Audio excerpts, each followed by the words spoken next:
dia mbola amin'ny fifaliana trano no fafana mandroso tokantranontsika amin'ny alalan'izao fotoana foy izay fampahirizantsika amin'ny tenin'Andriamanitra izao. Vavakisika, tsy ho Andriamanitra ray eo misaotra no hatran'izay satria fantatray fa Andriamanitra miala-nenina mandrakariva ianao mba hatsapahanay ny fiadanana tianao nomena, kanefa tsy omenao fotsiny amin'izao fa mitaky fakatoavana. Matetika nefa miezaka mieriny tenanay izay araka ny filanay mikatsaka ny fiadanana sy ny fahasambarana, kanefa vao maika korontana tsy fandriampahalemana no misy. Fa naino masina ndresy lahatra ny mba aizanay manaiky ny teninao. Tenena indray Jehovah fa mihaino mpanomponao amin'ny anaranao Jesosy. Amen. Faly ny vavantsika amin'ny anaran'i Jesosy, anona ny fahasoavana sy ny fiadanan'ny Tompo amintsika mandrakariva. Amin'ny olona mahatsapa tena fa nanolo tena ho an'Andriamanitra dia fantany tsara mihitsy ny andraikitra napetrany araka ny hafatra izay nomena hoe ety amin'ity izao tontolo izao ity tsy afa-miala eto isika, satria Jesosy mivavaka hoe tsy ny ampiala azy amin'izao tontolo izao fa mba hirovanao azy amin'ny ratsy. Ary dia hitantsika ao anatin'izay hafatra lehibe izay no miteny ankolaka Jesosy ny andraikitra apetraka ho amin'ny olona. Tsy maintsy alefa baba ianao satria manahoana moa io Jesosy Kristy io. Ny amin'ny Jaona voalohany toko voalohany toko faharoa ny andiny fahaenina izay milaza fa mitoetra ao aminao sy tsy maintsy mandeha tahaka izay nandehana ihany koa. Izay Jesosy an' Jesosy namela fianarana ho antsika dia jereo tsara ange ny hafatra napetrany filazantsara ny Jaona toko voalohany ny andininy fahasivy. Dia izao ny voasoratra hoe tao tena mazava ozy izay mazava ny olona rehetra tonga amin'izao tontolo izao, teo amin'izao tontolo izao izy ary izy no nanaovana an'izao tontolo izao nefa izao tontolo izao tsy nahalala azy, tonga tany amin'ny azy izy fa ny azy tsy nandray azy. Izay le misy eo amin'i Jesosy, tonga teto amin'ity izao tontolo izao toy hitondra fanazavana, izany hoe tonga teto amin'ity izao tontolo izao ty izay tena toeram-pahababoana, toerana tena isian'ny ratsy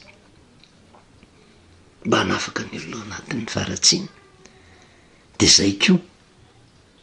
io vavaka nataon'i Jesosy io, miaina eto amin'ity izao tontolo izao ty tsika, kanefa ao anatin'ity izao tontolo izao ty ny firenentsika, ao anatin'ity firenentsika ty ny fiangonantsika, ary ny fiangonantsika dia ao daholo ny fianakaviantsika, dia manana tokantranontsika. Zany rehetrarehetra zany toerana nanirahan'Andriamanitra antsika, tsy hoe nongotana ka niala tafasaraka tamin'ireo tsika, fa amin'izany toerana ambara fa feno faharatsiana izany tahaka an'i Jesosy nidina teto amin'izao tontolo izao. Dia izay koa ny olona natoky azy any amin'ny tontolo faran'izay ratsy mba hijoro vavolombelona, hitoro ny marina mba ialan'ny olona rehetra amin'izay faharatsiana izay tonga fiadanana. Dia io le hafatra ka tsao izay adanan'ny tanàna izay nampandehanako anareo babo ary mivavaha amin'i Jehovah ho azy ozy fa raha miadana izy dia mba hiadana koa ianareo. Araka ny resahantsika, tsika tsy manam-pahavalo olona, tsy miady amin'ny lofa mandratsika ozy ny lazain'ny Paoly apôstôly fa mifanahy ratsy eny amin'ny rivotra izay Satana.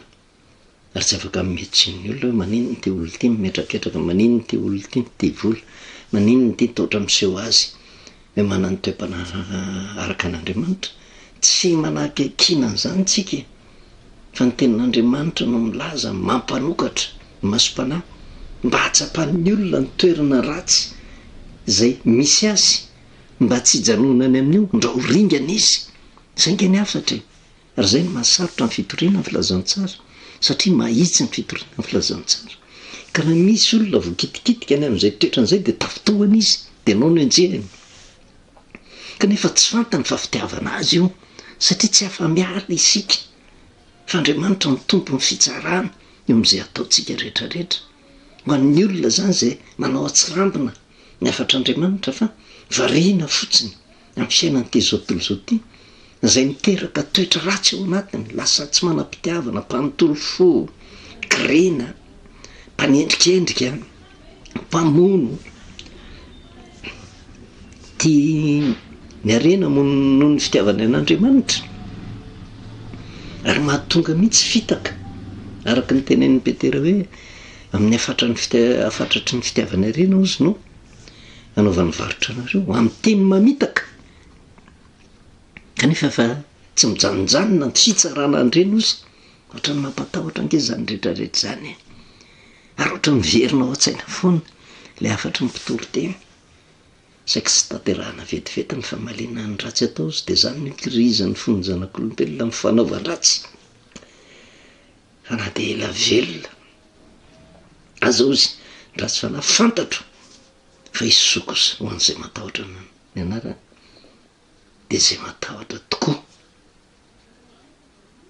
Ary zay ny zavatra mitranga nefa mahavariana, manao ratsy, manao tsara ianao ohatra ny tsy dia hitahita, kanefa ny olona manao ratsy ohatra ny hitanao hoe ohatra ny raha fijery azy ohatra ny tombo harena, tombo fananana,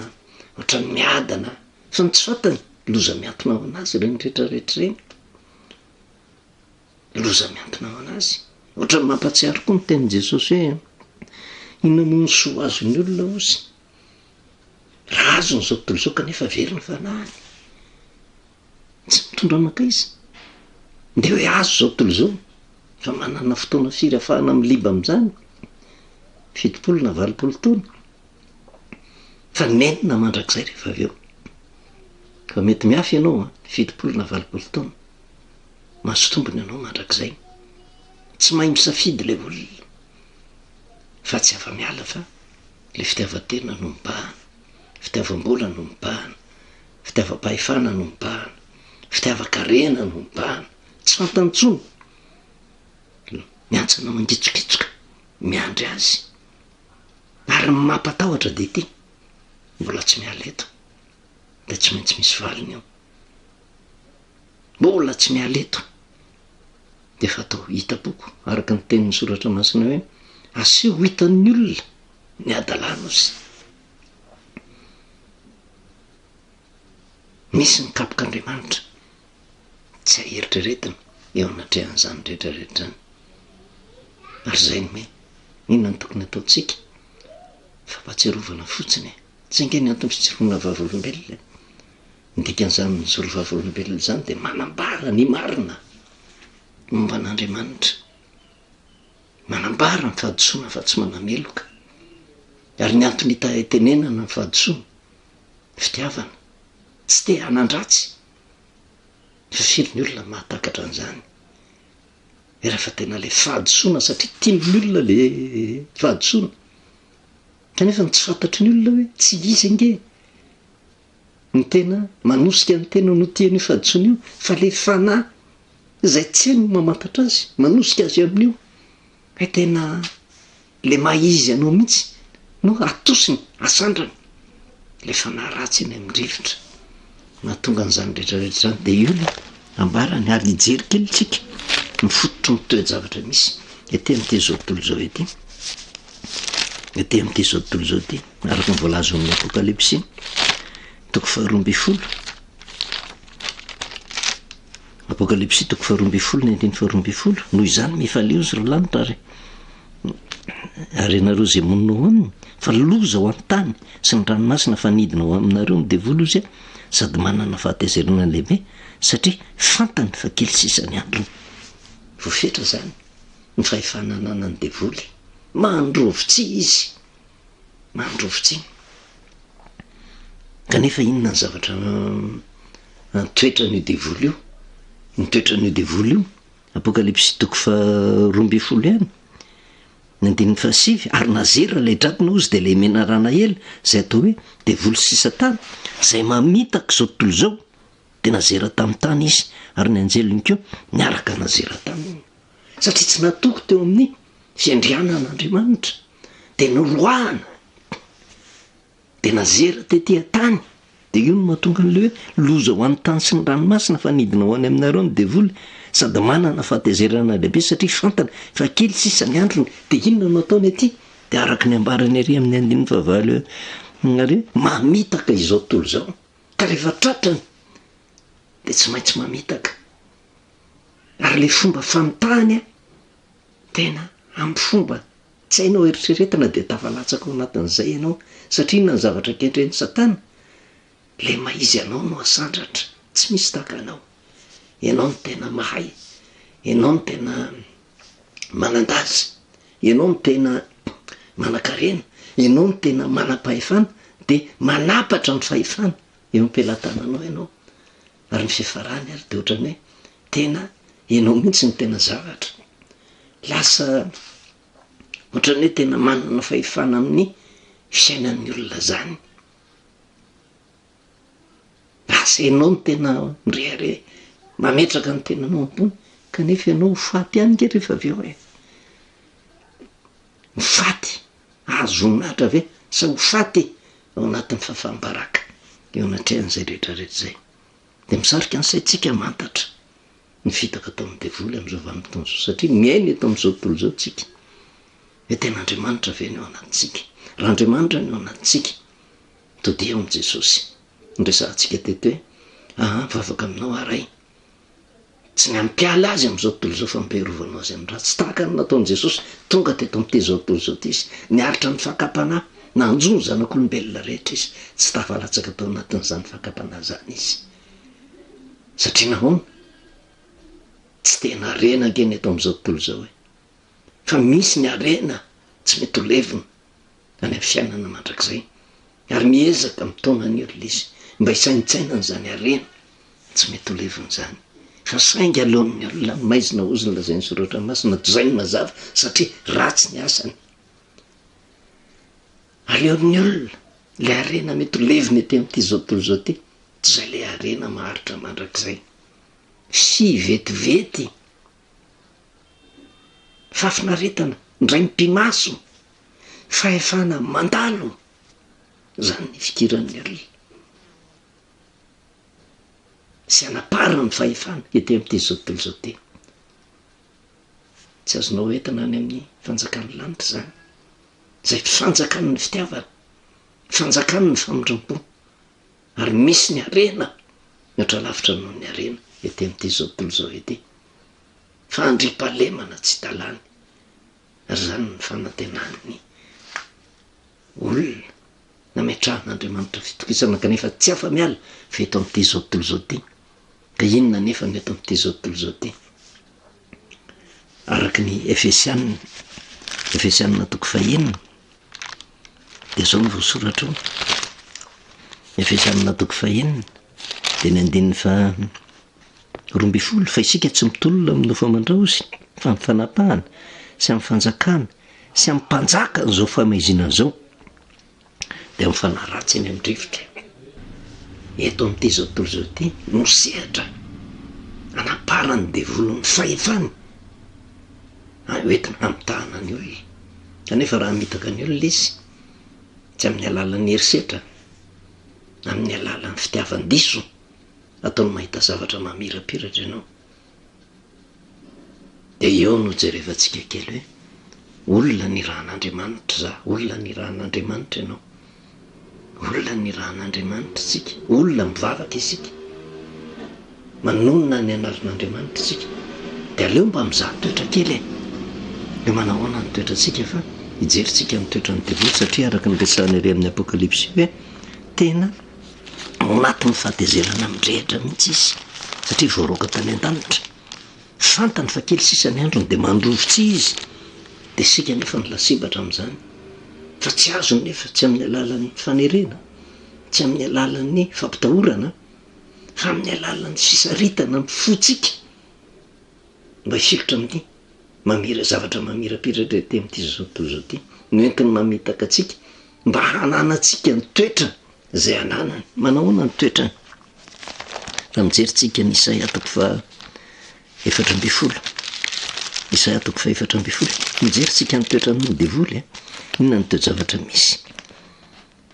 le toetrany de volana tonga azy voaroka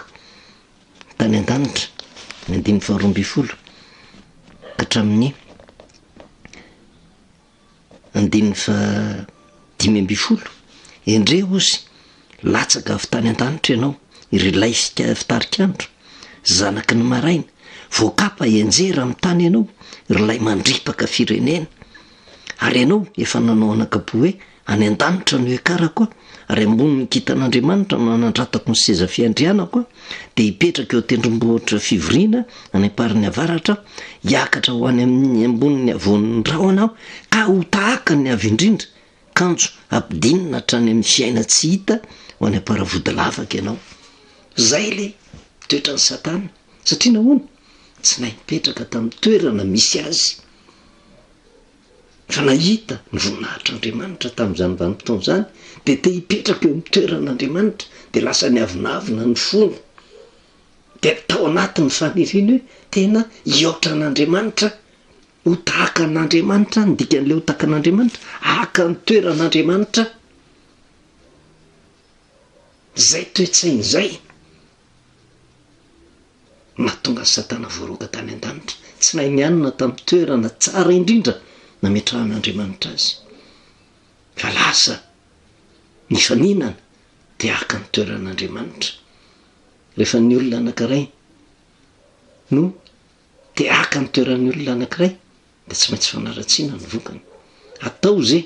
andesoana n'iny olona anankiray iny mba ahafahanao maka ny toerany. Zay le toetran'ny Satana. Toetran'ny Satana Andriamanitra ve de ho resinao am'izany fa inona ny vokany ny fahaizan'Andriamanitra izy ndroahany ny solony taminy andraikiny nalefa ny tete atany tete ary zay fantefasan'ny Jehovah azy tete atany tete mbola fampieritrereta ny Satana ngevy ho tonga amin'ny fibebahana ihany. Asa raha fantatritsika Andriamanitra fitiavana mandrakizay Andriamanitra famoram-po mandrakizay ka de mijery izy voariny reo anjelony roahany reo tena tian'ireo mba mararo ny fony mijery an'ireo hoe te noforonika na memeko andraikitra faran'izay goavina kanefa niodina tamika ngamba raha tsika ny teo amin'ny toeran'Andriamanitra de tonga de natao fotsiny zay nampanjavona tanteraka tsy nisy tsony any Satana fa mbola eo izy fa tsy fantaritsika moa zay hevitr'Andriamanitra ao anatin'izany rehetrarehetra zany fa manana fahatezerana lehibe izy loza ho any tany sy rehetra monina manana fahatezerana lehibe satria fantany fa kely sisany androny ary mandripaka izy de hitantsika nefa nitoetrany hoe mamitaka zao tontolo zao raha tonga eto izy amitaka izy de zay toetra zay tsy nandinika tsara le zanak'olombelona satria le zavatra mamiraperatra nyity zao tontolo zao ty no ampanantenan'ny Satana ary mahavita fahagagana izy raha mitady vola ianao mahavita manome volanao izy fa fomba mamoehatra mahavita manao fahagagana izy matetika ny olona mieritreritra hoe Satana ve de avita mahavita mihoatra no zay eritreretiny izy vola riaina voninahitra zany vitany mametraka anao mitoeram-boninahitra vitan'ny Satana zany manaiky azy fotsiny ianao fa mivokany Satana teo mitoerana faran'izay ambony indrindra fa niodina tamin'Andriamanitra de hitantsika ny vokany roahana tany ka raha ndroahana tany izy de anao ve de anantena fa anatin'ny tsirariny na nananao vola sy arena de anantena hitafapetraka amin'io toeran'io fa takan'ny Satana ihany koa araka ny tenin'Andriamanitra hoe nandiny fa telo ambifolo amin'ny toko fefatra ambifolo ary ianao efa nanao anakapo hoe any an-danitra no ekarako any ambony kitan'Andriamanitra nyratako ny seza fiandrianako de hipetraka eo tendrombohitra fivoriana any am-parany avaratra aho hiakatra ho amboniny avonin'ny rahona ka ho tahaka ny avy indrindra kanjo ampidinina hatrany amin'ny fiainatsita ho any am-paravodilafaka ianao tsy maintsy mitotona na tianao na tsy tianao mba adiny atsika ny tenatsika zany ny zavatra misy eto amin'ity zao tontolo zao ty satria le mpanjaka n'izao famaizinana zao no mife amin'ny alalan'ny fitaka kanefa betsaka ny olona tafalatsaka ao anatin'izay fitaka ataon'ny Satana zay satria nahoana manome vola sy arenaka izy zany akory tsy midika hoe tsy hanome Jehova zay ny mahatonga ny varomaizina zay ny mahatonga ny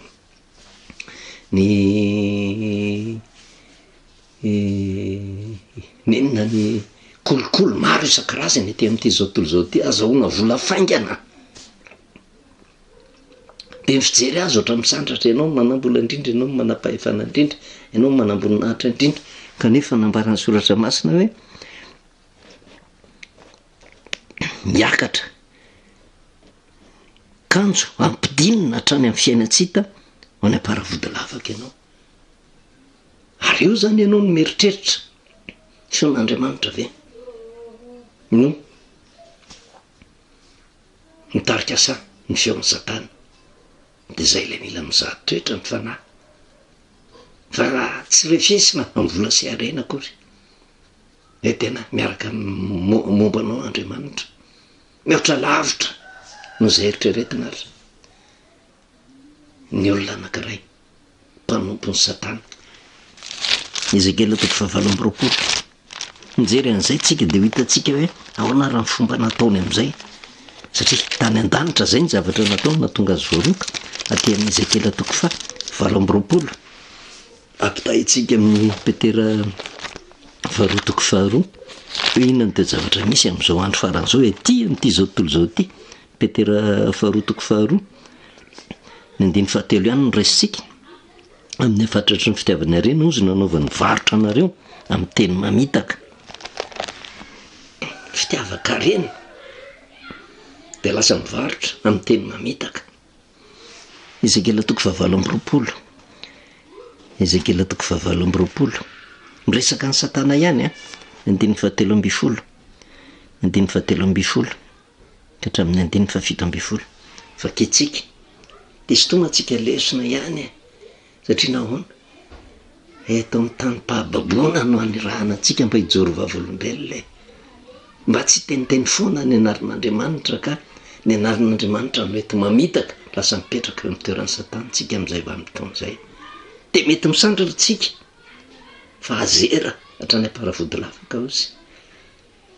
na azera hatrany amin'ny fiainatsika. Ezekela 7:20 ny 9:30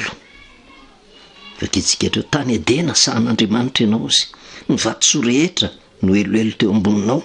de ny karneola, ny topaza, ny onyxa, ny krizolita, ny berilla, ny jaspi, ny safira, ny robina, ny emeralda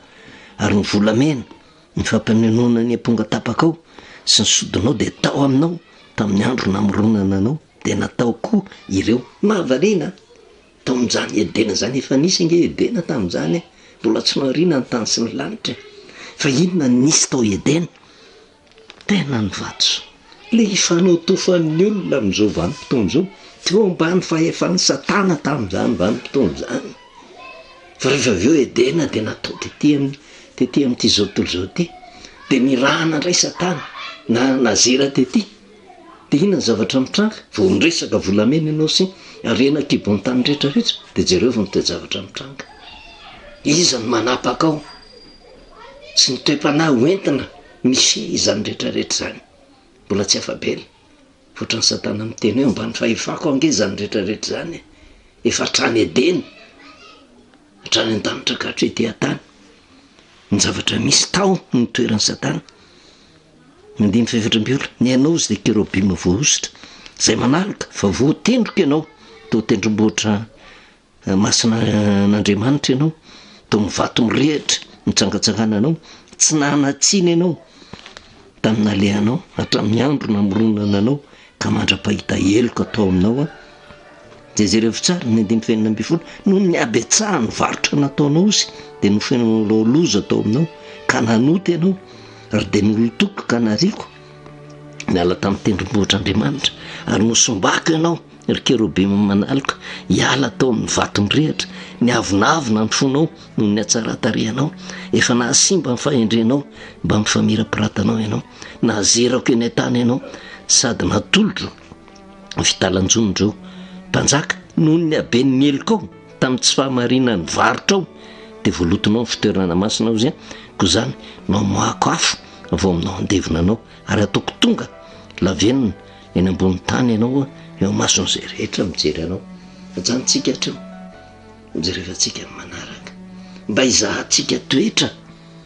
hoe tena zany ny toe-panana nanany satana nazera teto izy de ahoana ny fomba nataony de tavalatsaka ao anatin'izany ny zanak'olombelona rehetra de inona ny fiafarany petera faharoa amin'ny afatratry ny fitiavana reny nanaovany varotra anareo amin'ny teny mamitaka zany rehetrarehetra zany fitiavanareo olona vandiniantsika tena fa tsy mitondra makaizanky ny volany ireny ambonahitra sy ny fahefany azera hatrany aparavody lavaka ianao ny fiafarany vavakisika misotranao Jehovandriamanitra reny amin'ny teninao indray zay azonay indraisina tonga sy mino fa miperitreritra anay ny teninao zay tonga mba tsy hiteranay amin'ny arena mamitaka atafalatsaka anay ao anatin'ny fitaka ataon'ny satana mba ho isan'izay ho aringana koa zay de misaotra Jehovandriamanitra ray satria matorenay zany de mbola mitsinjo ty fireneny ty ianao de hanavitra n'ty fireneny ty ianao ary te hitaizany olonao